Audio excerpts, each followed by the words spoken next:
All right, let's get on with this. It's so great hearing all this, and it's very touching. Ray Liotta is currently co-starring in the hit NBC series Shades of Blue opposite Jennifer Lopez. He has more than 60 feature films to his credit, including Jonathan Demme's Something Wild, for which he was nominated for a Golden Globe, followed by Dominic and Eugene and the Oscar-nominated Field of Dreams. Perhaps his most well-known role is that of the mobster Henry Hill in Goodfellas. In 2002, Liotta produced and starred in Narc, which earned him an Independent Spirit Award nomination. Liotta earned an Emmy Award for Best Guest Actor for an appearance on ER and a Screen Actors Guild nomination for Best Actor for his performance as Frank Sinatra, HBO's The Rat Pack. For his 2004 Broadway debut opposite Frank Langella in Stephen Belber's Match, Liotta received a Distinguished Performance Honor at the 70th Annual Drama League Awards. It's such an honor. Please welcome Ray Liotta.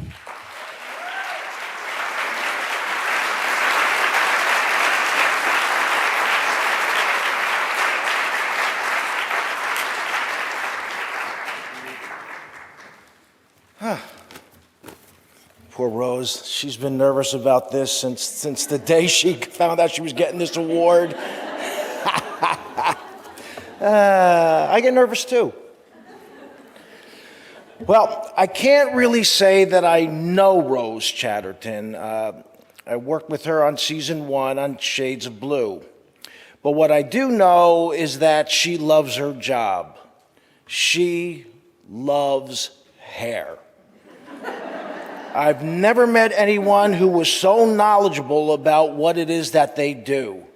She knows wigs, period pieces, this shampoo, that shampoo. She's up on it all. And she loves hair and the people who do it too.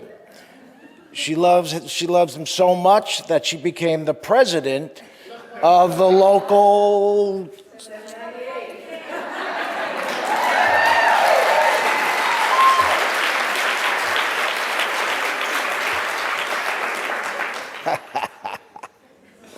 She's dedicated and she's very, very perceptive. She knows where every strand of hair should be and why. She understands the characters and where they are at any given moment in the story. She does her homework. And she's perceptive to a fault. Well, when I first get on a set, I like to know and talk to the people that I'm going to be working with. And of course, one of the more important people, not anybody's more important than anyone else, but a very important person is the hair person. So when I started poking around Rose, that doesn't sound right.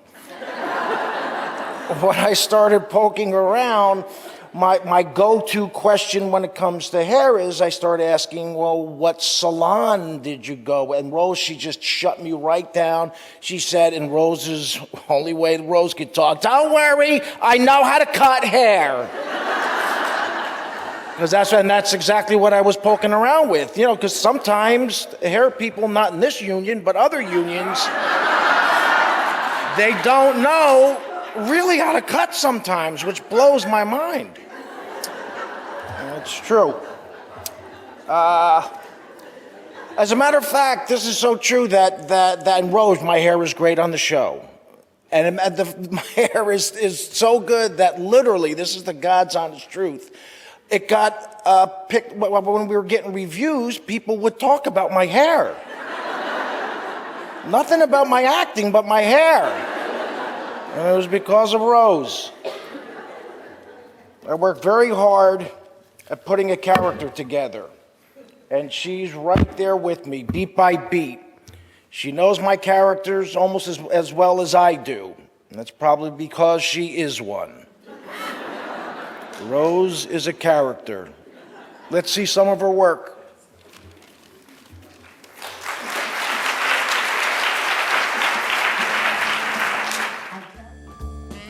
I tell people all the time, find something you love and pursue it. And I've done that a few times in my life. I started out in the record business. I went into the film business. Hair was a hobby. That hobby led me back into the film business, but in another capacity. Every single thing I've done, I've loved. I worked at As the World Turns. I worked on CBS Morning Show. I did work for Saks Fifth Avenue for their print, and I did a commercial for Target. You're doing a wig or you're doing hair, most of the time you want pretty people to look pretty. Here, I was picking leaves up from the ground and crumbling it into the wig so that it would look like they were living in the outdoors. What does the blessed Roscoe say I should do? In the beginning of my career, I would show up with very set ideas of how I saw the character, and I was more locked into them. I wasn't such a good collaborator in the beginning. I'm a hairstylist, we're talking about hair, I must be right. I changed my perception as I got older to wanting to ferret out what somebody wanted and then trying to help them see it. Because sometimes they don't know how to get there. That's what my job is. The Nick for me was challenging because it was a period piece. You don't stop working from the moment you arrive to the day ends. You're busy roller setting hair, the old-fashioned roller setting hair, which we don't do anymore. Mornings are rough. We get up really early, so it's nice to have somebody who shows up bright and early that you're looking forward to. And Shades of Blue had a lot of actors like that. Everybody liked each other, everybody respected each other, everybody looked forward to seeing each other every day. And that's important in what we do because actors pretty much roll out of bed and then they're dropped off at us. So it's important to have that warm and welcoming family-like atmosphere.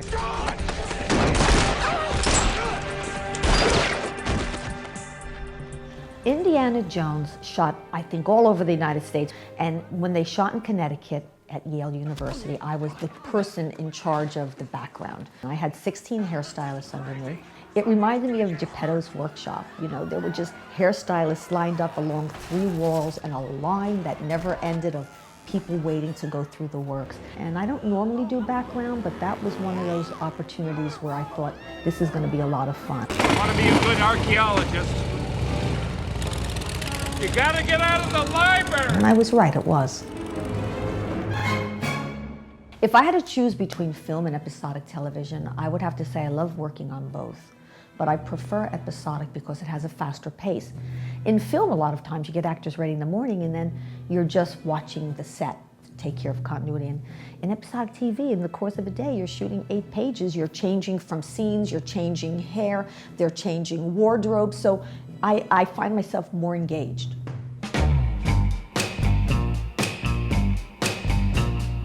Factory Girl was an independent film, very low budget, shot in Shreveport, Louisiana. But it was Andy Warhol, and that era for hair is one of my favorite periods. Teasing, beehives, wing flips, you know, the wigs that they all wore. And everybody colored their own hair, and they colored it badly.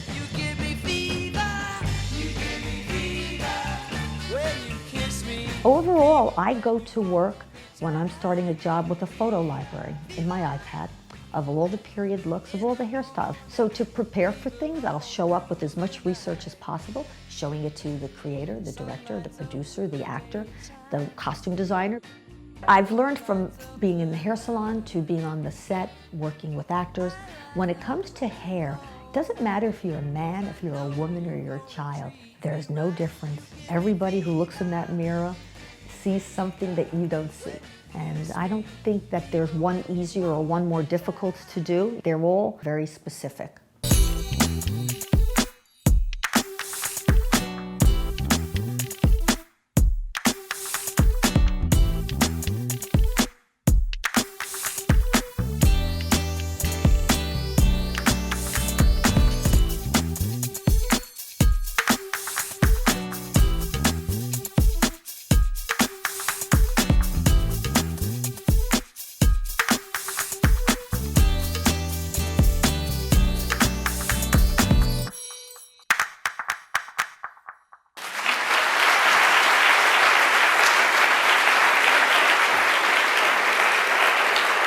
Ladies and gentlemen, Rose Chatterton.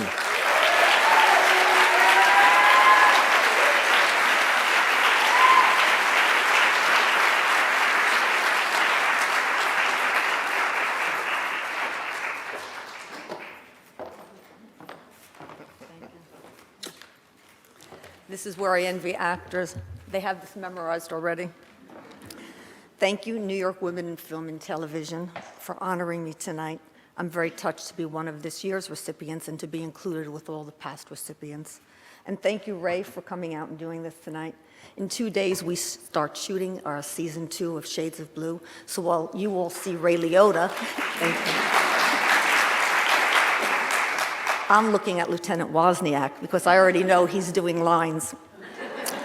I know I said it in the video, but I really do feel lucky because I love what I do. But I think it's true of all of us. I think we all show up and we give 110% because we love what we do. And throughout my career, I've gotten to work with not only just some wonderful actors, but some of my favorite directors that helped me in the beginning of my career because I spent 10 years doing independent films. And I worked with people like John Sayles and Susan Seidelman and Noah Baumbach. And one of my first TV series was with the great late Sidney Lumet, who to this day I am in awe of. And I could not believe that I had the opportunity to work with him, along with Steven Soderbergh on The Nick, who is amazing on set, on his energy. He just sits there with his Steadicam camera and just lets everybody do their job. He doesn't tell you what to do. He allows you to do your job, and that's a wonderful gift he gives to the crew. I've met so many wonderful crew members and makeup artists and hairstylists and costume and wardrobe people, many of whom are here tonight. I've worked with so many of you, and I must say that I'm grateful and amazed that I have and that I get to say I am part of this crazy community of show business people. I want to congratulate all the other honorees tonight and say thank you to everyone who came out tonight to support not only us, but to support women in film. I think it's wonderful what they are doing. Thank you.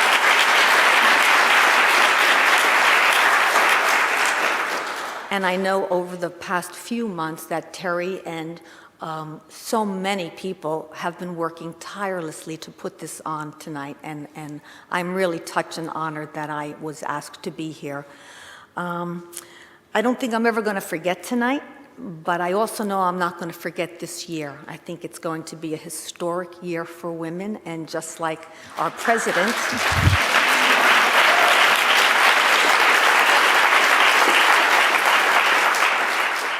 I'm also with her. Congratulations, women.